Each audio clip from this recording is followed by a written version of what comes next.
Deshaciendo el Género. Bienvenidos y bienvenidas a todos y todas. Mi nombre es Maribel Núñez. Les damos la bienvenida a otra emisión de UACJ Radio, Radio UACJ, un programa de la Dirección General de Comunicación Universitaria de nuestra universidad.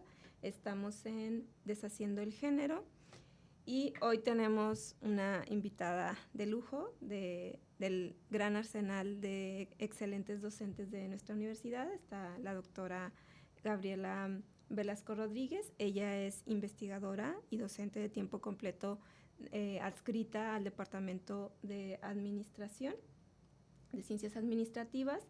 Pertenece al Sistema Nacional de Investigadores e Investigadoras. Ha publicado artículos, capítulos de libros, participado en diversos eventos, congresos y demás, y tiene una amplia experiencia en investigación en torno a temas empresariado, mercadotecnia y demás elementos en torno a la administración. Y pues nos enriquece mucho, ¿no?, contar con diversas disciplinas que nos ayuden a entender cómo se da el género en diversos ámbitos, cómo influye, ¿no?, en las relaciones humanas y en algo pues tan trascendental, ¿no?, en la vida actual como pues los mercados, el emprendedurismo y demás, ¿no? Entonces, doctora, cuéntenos brevemente cómo ha sido su trayectoria y profesional, su formación. ¿Qué estudió? ¿Dónde? Muy bien, pues un placer estar con ustedes. La verdad, me agrada mucho estar aquí hablando desde la perspectiva del marketing y del género, ¿no? Sobre todo porque hoy por hoy implica una serie de desafíos y oportunidades, ¿no? Bueno, hablándote de mi trayectoria, pues bueno, toda esta historia empezó precisamente en la Universidad Autónoma de Ciudad Juárez, haciendo la licenciatura en Administración de Empresas. En ese contexto, pues imagínate que estábamos en el boom de lo que es la entrada de la maquiladora. Entonces, ahí el perfil de los licenciados en Administración de Empresas por parte de la Universidad Autónoma de Ciudad Juárez era el desarrollo organizacional. Nos visualizaban dentro de la línea de recursos humanos para entender esa cuestión de adaptación de la internacionalización de las fronteras. Eso es por el lado de la licenciatura.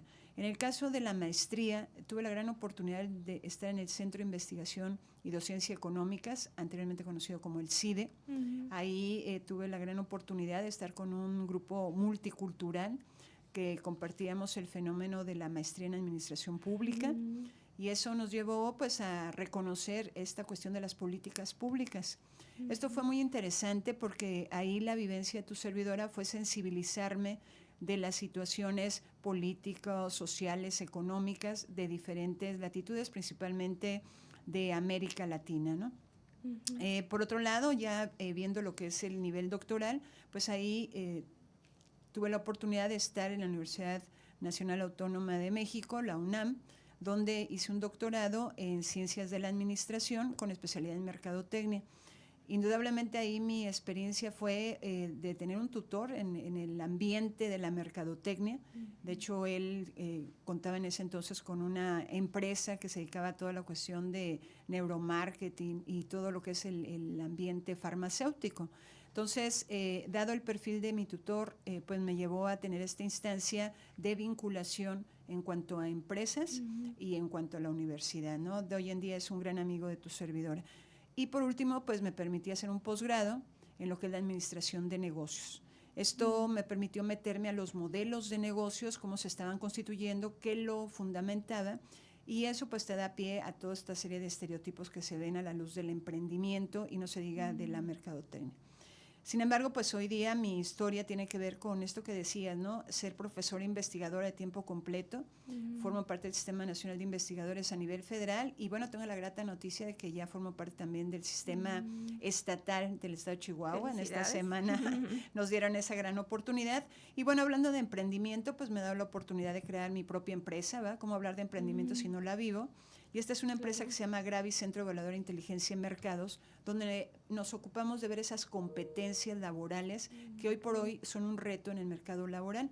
Y esto que permite que de alguna manera te metas en ciertos estándares de calidad que permitan que las funciones, que son más de 1,500 funciones empresariales, pues hablen de ese fenómeno. Por lo tanto, pues mi enfoque siempre ha sido la innovación, la aplicación práctica del conocimiento, pero sobre todo generando un impacto positivo, ¿no?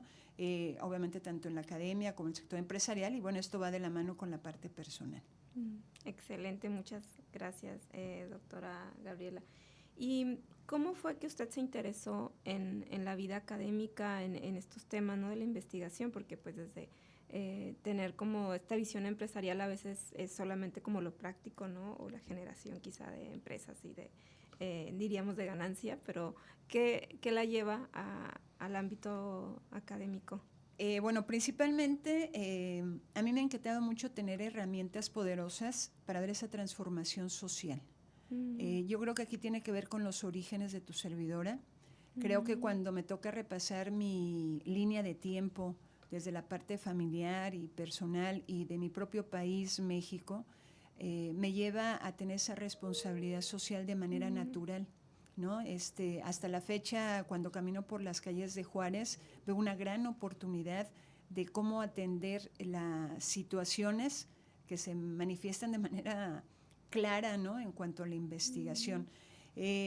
¿Cómo empieza esto? Pues esto va más allá de una aplicación superficial de herramientas. En lo particular, por tener un rol protagonista dentro de la familia, me ha llevado a tomar una responsabilidad de manera plena, dado que pues soy la hermana mayor de 7 que somos en casa, y eso te lleva a que esta fórmula de la academia, de la docencia y la investigación te lleve a cuestionar inclusive tus roles que desempeñas, ¿no? Eso es por un lado. Por el otro lado, el antecedente familiar de padres, en lo particular, me invitaban a que todo lo que yo tuviera que ver con conocimiento lo investigara.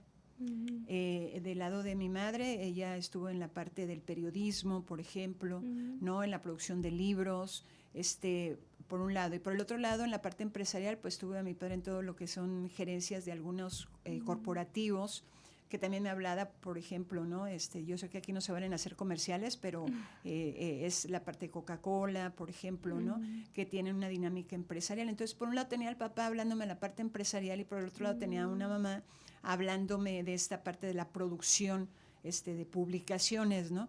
Entonces, esa inspiración me lleva a percatarme de este conocimiento y en lo particular el motor que me genera en cuanto a este interés por la vida académica, docente y la investigación es precisamente cuestionar los paradigmas que me han heredado o que yo he aceptado o que yo he construido, ¿no?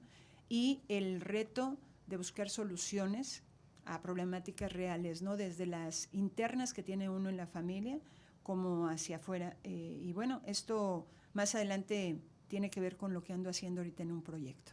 Excelente, ya vamos para allá, ¿no?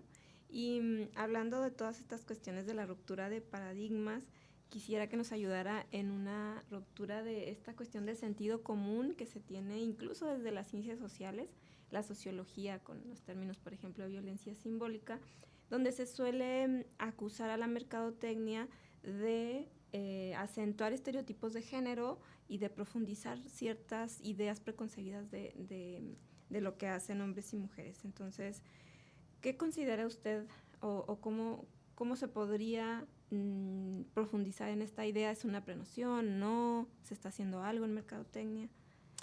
Bueno, indudablemente tenemos paradigmas, ¿no? Algunos son tradicionales, otros por conveniencia e intereses de grandes corporativos que marcan ciertas pautas de, como tú lo manejas, ¿no?, estereotipos o patrones de consumo. Indudablemente aquí no podemos quedarnos al margen de ver las técnicas que han originado esto, sobre todo cuando tenemos en los años 50 todo lo que son las famosas variables de las 4 Ps, que en las 4 Ps de cualquier producto, precio, plaza y promoción, se quedan a un nivel de una visión de producto, más no del cliente. Posteriormente se incorpora a la luz de la mercadotecnia la variable cliente, y ahí es cuando empieza este cuestionamiento y el nacimiento propiamente de la mercadotecnia. ¿Por qué digo esto? Porque tendríamos que hacer una línea de tiempo donde empezamos primero con la producción masiva, donde el cliente aceptaba lo que se le daba, ¿no? Luego nos vamos por una cuestión del producto, donde el producto se empieza a hacer con mejor calidad y ahí tampoco se consideraba al cliente. nada más se hacía con mejor calidad. Y ya hay un tercer momento que es la mercadotecnia, que es cuando, oye, ya no se vende la producción que tenemos masiva. Por otro lado, ya el producto, aunque lo hagamos de diferentes tipos de calidad, ya nadie lo compra. Pero entonces se van a la mercadotecnia y voltean a ver al usuario, que en este caso podríamos crear un gran debate entre lo que es un cliente o un consumidor. Ya esto sería charla de otra situación que pudiéramos ahondar. Sí. Pero esto nos ha llevado también a otro nivel, que es la mercadotecnia social. Ahí se recupera no solamente al cliente, a la empresa que produce servicios, ¿no?, o algún tipo de bien, sino se va a la mercadotecnia social, donde se vea que los productos, servicios no afecten a la sociedad. Entra un actor más de manera triangulada, donde tienes cliente, tienes empresa y tienes a la sociedad, donde te dice la sociedad, ¿sabes qué? Lo que me estás dando está afectando mi medio ambiente, y ahí te surge otro tipo de mercadotecnia, que es la mercadotecnia sostenible o sustentable, ¿no? Dependiendo con qué enfoque lo hagas. Pero aquí, ¿qué quiere decir? Que también hay que partir de la evolución del fenómeno de la mercadotecnia, cómo fue pasando de etapa a etapa. Y bueno, ya llegando a la pregunta que tú nos manifiestas de la cuestión de género, indudablemente tenemos que partir de alguna información. Hoy en día hay una técnica que la usa la mercadotecnia digital, que le llaman buyer persona. Ese buyer persona, así se llama la técnica, pues antes nada más sacaba los datos demográficos, ¿no?, o los, en este caso, socioeconómicos, pero ahorita ya nos estamos viendo la parte psicológica y conductual, que eso nos lleva a lo que tú preguntabas hace un momento, ¿qué pasa con el género? Pues bueno, de acuerdo a las narrativas que se van encontrando en las culturas, en las historias, pues es como se van generando estos perfiles de clientes.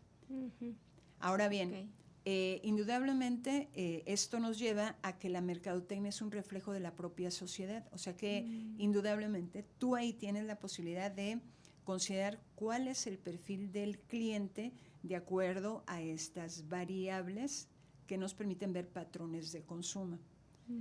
Entonces eso, pues quien lo analiza, pues imagínate qué narrativas tiene o conceptos tiene de género. Entonces, pues bueno, esto nos habla de una capacidad de influencia a un grado tal que desde la perspectiva crítica de género, pues en mi campo de investigación, pues nos encontramos con una cuestión de estereotipos. Y esos estereotipos se ven de alguna manera matizados por las narrativas que trae el sujeto o las formas en las que le han enseñado a ver el mundo. Y eso nos lleva a una situación que hoy en día, aunque nació en los años 30, del neuromarketing. Hoy en día estamos estudiando las neuronas de los clientes, y por ahí recientemente nos estamos permitiendo no solamente analizar eso, sino las partículas del ser humano. O sea que esto ya se vio desde el punto de vista químico y de la cuestión biológica. Esto es más profundo todavía, ¿no? Claro, entonces, sí. Aquí vamos a entrar en algo muy interesante. Esto nos lleva a cuestionar el binomio sexo-género. Sexo, de acuerdo a la mercadotecnia, estamos hablando prácticamente de machos y hembras. Y género, estamos hablando de hombres y mujeres. En términos de lo social, ¿no? En términos de lo social. Entonces, aquí tiene un gran debate la mercadotecnia, porque cuando hace su segmentación de mercado o su división de qué le podemos entregar a determinado tipo de mercado, pues ahí entra este debate, ¿no? Que las empresas y los profesionales de marketing dicen, pues, ¿qué le estoy vendiendo al cliente? Sobre todo, porque donde estamos hablando de la experiencia del cliente. Ya no es tanto el producto, el servicio, sino lo que experimenta el cliente, más aún con estos ambientes presenciales, en este caso virtuales o bien híbridos. Y para ir concluyendo, claro está que la mercadotecnia se está visualizando con una gran responsabilidad de preparación, de entender cada vez más el potencial que tenemos de cómo entender la cuestión de género, pero desde la perspectiva de los valores. Sí aclaro que la mercadotecnia tiene códigos de ética, los cuales hoy por hoy lo estamos viendo en la parte sustentable, que bueno, no vayamos más lejos, ¿no? Con eso voy dejando la reflexión en voz alta, desde que tienes ciertos sellos negros en los productos y que en un momento dado eso implica para las narrativas de compra que tiene que ver inclusive ahí con la cuestión de género, de sexo. Y eso lo podemos ver tú y yo con los champús, ¿no? Sí. Que ya han creado productos sexogénero, que ahí empieza a dar ese cuestionamiento.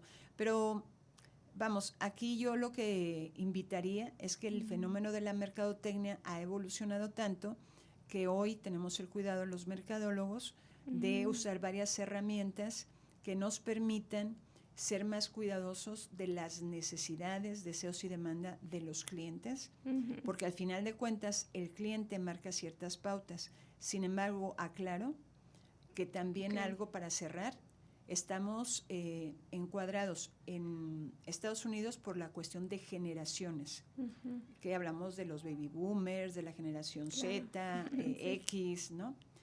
Y, y aquí en México hablamos de los niveles socioeconómicos, donde ahí viene algo que cuestionarse, ¿quién lleva la jefatura del hogar? Si son hombres o mujeres. Entonces ahí también tenemos un gran debate de género, que si gustas en otra futura plática podemos hablar de cómo se constituye esa segmentación de niveles socioeconómicos que habla de las clases sociales, en este caso baja, media y alta, y tienen una nomenclatura que va de A, B, C, D, con sus diferentes clasificaciones, pero desde ahí la mercadotecnia se puede basar a tener cuidado de cómo entender este símbolo de sexo-género, ¿no? Sí, entonces sin duda no es que estén caminando a ciegas o solamente con una idea ahí, ¿no? Vaga, sino que hay toda una fundamentación, ¿no? De hecho se trata incluso pues la disciplina, el pensamiento científico intenta tener evidencia para soportar como una ruta de acción, y en este caso es así también en mercadotecnia, ¿no? Y para ahondar en esta cuestión, nos podría, dentro de sus múltiples proyectos colectivos individuales, sé que está en uno sobre, pues que tiene esta perspectiva incluida, ¿no? Que es el de factores de obstaculización en el tránsito de la mujer a niveles intermedios, a niveles ejecutivos en organizaciones. Entonces me gustaría mucho que nos contara pues cómo es esta investigación, la perspectiva que tienen, cómo van, si hay algún hallazgo que como está en curso, pues quizá no se puede hablar todavía con mucha certeza de hallazgos, pero sí en qué consiste este proyecto. Muy bien, con todo gusto, muchísimas gracias. Bueno, este proyecto nace desde noviembre del 2024. Este proyecto se pretende que termine para noviembre del 2026. Ahorita estamos en una revisión de literatura porque es un fenómeno muy complejo, pero sí tenemos puntos de partida a nivel global, ¿no?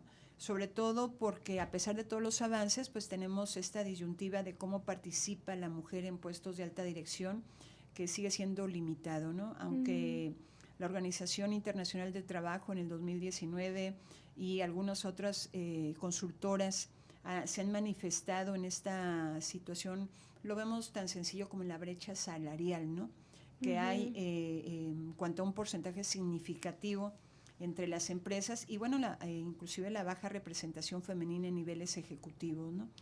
Y bueno, aunque vamos avanzando a nivel México, pues efectivamente nuestro proyecto busca identificar cuáles son exactamente esos factores específicos que impiden, en lo particular en Ciudad Juárez, ascender a la gerencia media a la alta dirección.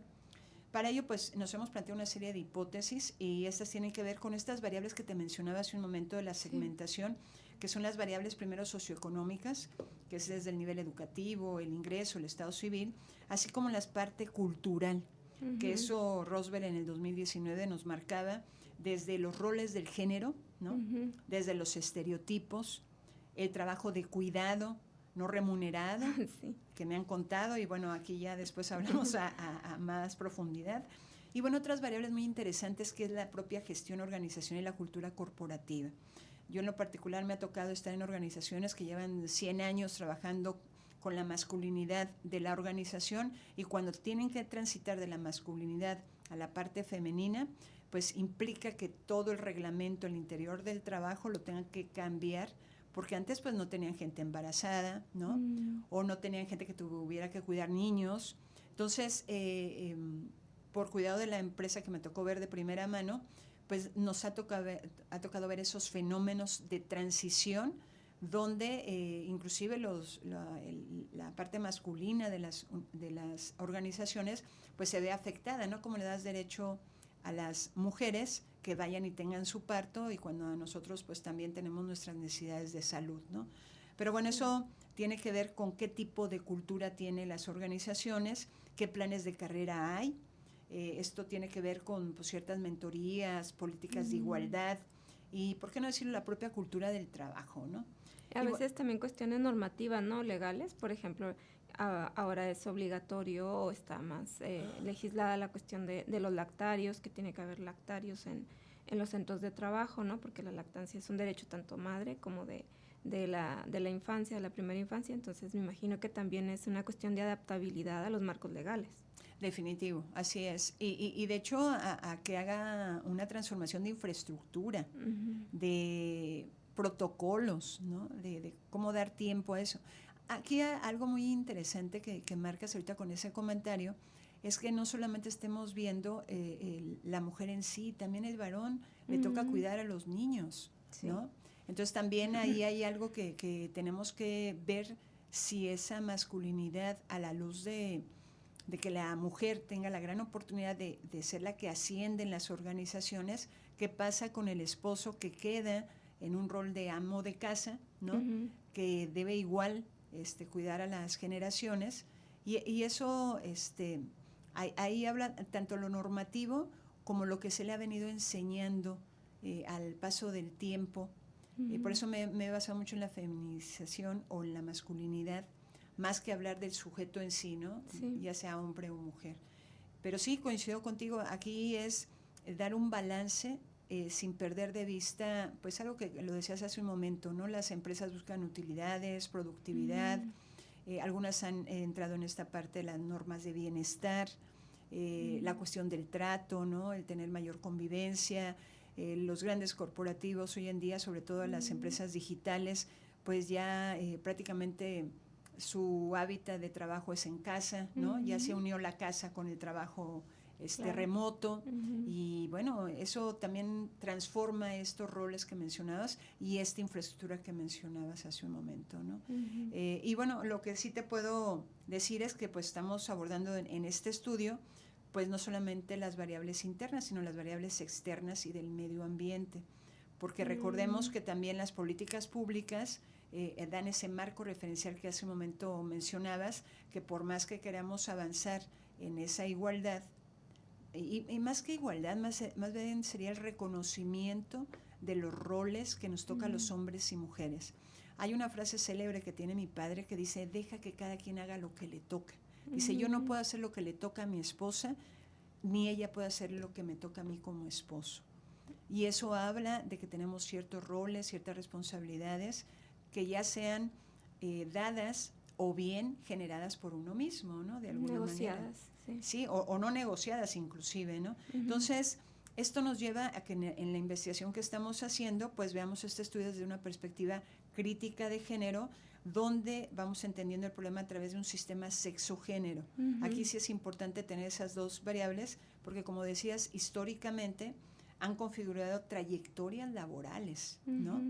En donde, no, gracias a que tenemos una metodología mixta, pues nos permite hacer una combinación cuantitativa de hacer cosas etnográficas, hacer entrevistas semiestructuradas, grupos de enfoque historias de vida. Esto de manera indirecta, tu servidora lo ha vivido con una tesista que precisamente está en el sector automotriz, y ella vive en la parte automotriz, y ella se cuestionaba, por más que hago méritos, no veo la posibilidad de que me den avanzada. Sin embargo, ella sigue inspirada viendo a las líderes de otras marcas automotrices para ver qué tipo de estrategias se han generado en el interior de las empresas automotrices, ¿no? Dado que estamos en el sector automotriz, ¿no? Que se da como parte de las cualidades de aquí de Juárez. Lo que sí, nada más como una historia de vida, la estoy poniendo como ejemplo, se ha encontrado con esta parte normativa, con esta parte de, pues, ¿por qué no?, de conocerse entre ellos, ¿va? Y que no den avance, en este caso a las mujeres, a entrar de una cuestión media a una cuestión alta, ¿no? Sí, los famosos techos de cristal, ¿no? Afirmativo, esos techos de cristal que, bueno, aquí también hay que cuestionar, y como lo decía antes, de ahí mi interés de haberme metido a las competencias laborales, que creo que ahí por estar haciendo una educación masiva y no personalizada, porque he de decirte que cuando evaluamos las competencias laborales las hacemos individuales. Entonces eso permite ver de primera instancia la cuestión de las actitudes, hábitos y valores que tiene quien está asumiendo cierto tipo de función en las organizaciones. Eso garantiza una personalización de aprendizaje y de trayectorias laborales, ¿no? Que creo yo que por ahí pudiera ser un área de situación. Pero bueno, ¿qué tenemos como posibilidades de resultados esperados? Pues hacer un diagnóstico exhaustivo de la situación de Ciudad Juárez, identificando estos obstáculos, pero sobre todo atendiendo con mayor participación femenina a la alta dirección, que contribuye a lo que tú y yo conocemos, que es la Agenda 2030 de Desarrollo Sostenible, ¿no? Esto enfocándonos principalmente en la igualdad de género. Pero antes de terminar de dar respuestas a esta situación, a mí sí me gustaría darle reconocimiento a todos los que están involucrados en este proyecto. Quien lo coordina es la maestra Neima Alicia Hernández Urbina, quien gentilmente con su liderazgo nos ha permitido involucrarnos gente como Agustín Vilchis, Vidal. ¿Y por qué mencionarlos? Porque tenemos un grupo multidisciplinario que desde el área de finanzas, desde el área sociales como Nemesio Castillo Viveros o Mitsu Fernández, que es otra gran colaboradora desde el punto de vista estadístico, o Nelly Karina Jiménez Yenchi, que está viendo estudios comparativos, Patricia Ramos viendo esta narrativa que nos pudiera ayudar a poder descubrir esos obstáculos y valores, y viendo la traducción, porque bueno, está involucrada también la parte binacional con Malu Picard Ami, y bueno, tu servidor en esta parte de recolección de datos cuantitativos, cualitativos. Pero ahorita el estado actual de este proyecto es que estamos haciendo una revisión sistemática de toda la literatura que hay, y bueno, ustedes como expertos pues son bienvenidos a este proyecto. Pero bueno, hasta ahí dejo mi respuesta para continuar. Muchas gracias, doctora. Sí, vamos a ir cerrando, ¿no? Lamentablemente pues tenemos un tiempo que respetar, entonces para ir cerrando pues nos gustaría saber cómo a futuro, ¿no? En su campo de investigación, cómo repensar las relaciones de género desde su propia agenda, si usted lo decide, o qué avisora, ¿no? que hay en su disciplina. Bueno, primero, gracias por la pregunta. Desde mi campo de investigación y sobre todo en mi quehacer profesional, pues hay muchas cosas que repensarse de las relaciones de género, especialmente en el ámbito laboral y organizacional, ¿no? Y la manera en la que la he venido abordando y que la visualizo es en la inteligencia de mercados, o sea, reconocer en qué contextos estamos a nivel macro y micro y combinarlo con lo que es el marketing digital. Esto lo aclaro porque cuando tú ves la cuestión del mercadeo directo que tenemos en las redes sociales o en alguna otra situación digital, ya ahí ya tenemos una clasificación del género. Cuando tú eliges ciertas variables para proyectar un tipo de campaña. Entonces ahí hay una área de oportunidad muy interesante, que lo que yo visualizo es empezar a analizar los patrones de consumo y comportamiento de manera más sofisticada. Sobre todo porque hoy por hoy en España, por ejemplo, ya hay laboratorios de neuromarketing que se hacen pruebas en laboratorio en donde se meten a los consumidores para ver cuál es su reacción ante anuncios con un mapa de calor y algunas otras técnicas que permite ver qué es lo que realmente siente el cliente o experimenta el cliente o el prospecto ante determinado producto y servicio. Eso nos lleva a identificar sesgos de género implícitos en las estrategias de mercado. Entonces, eso nos lleva a ser más cuidadosos en el diseño de campañas y productos, y que de manera genuina pues podamos incluir toda esta diversidad de experiencias humanas, pero con el cuidado sobre todo y alejándonos un poquito tal vez de esos estereotipos tradicionales.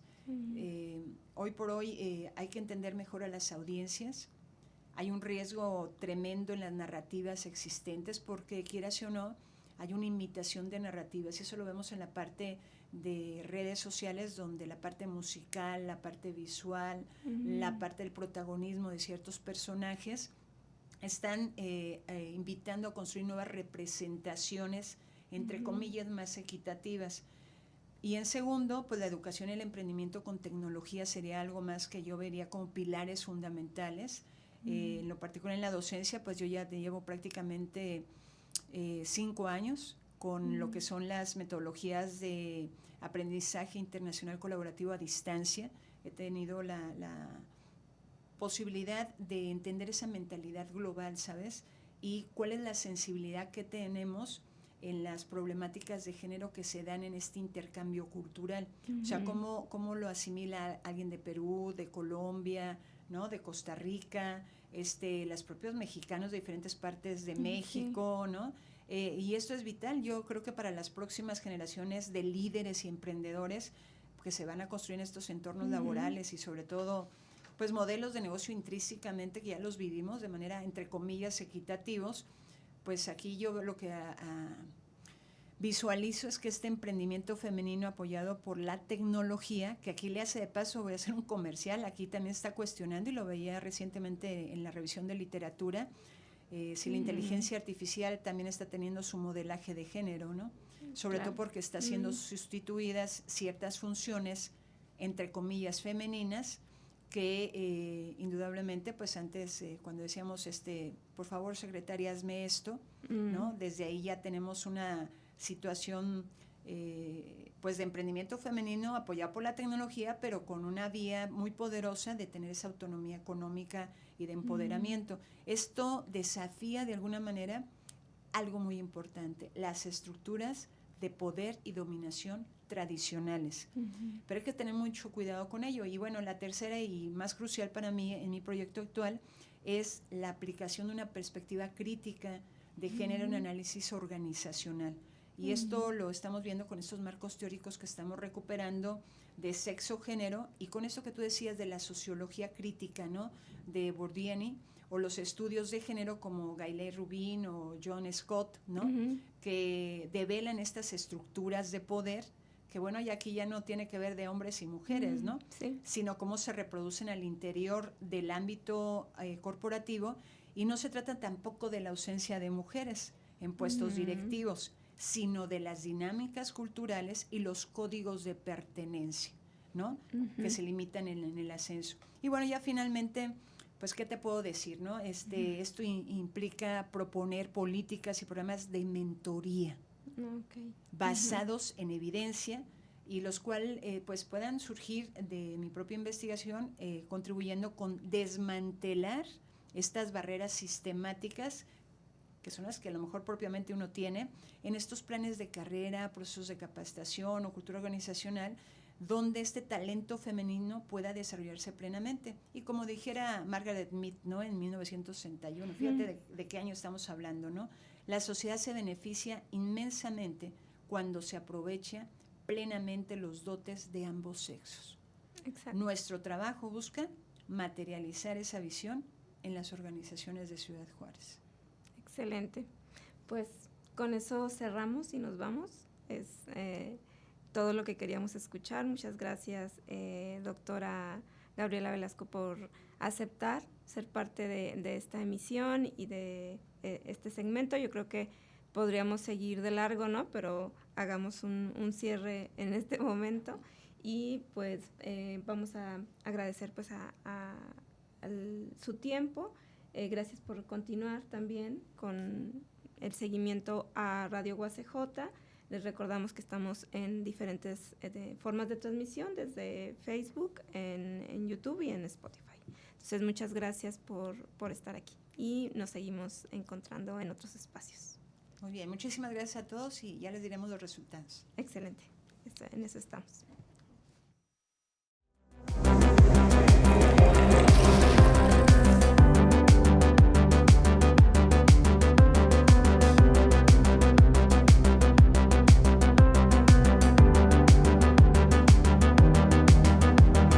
Deshaciendo el género.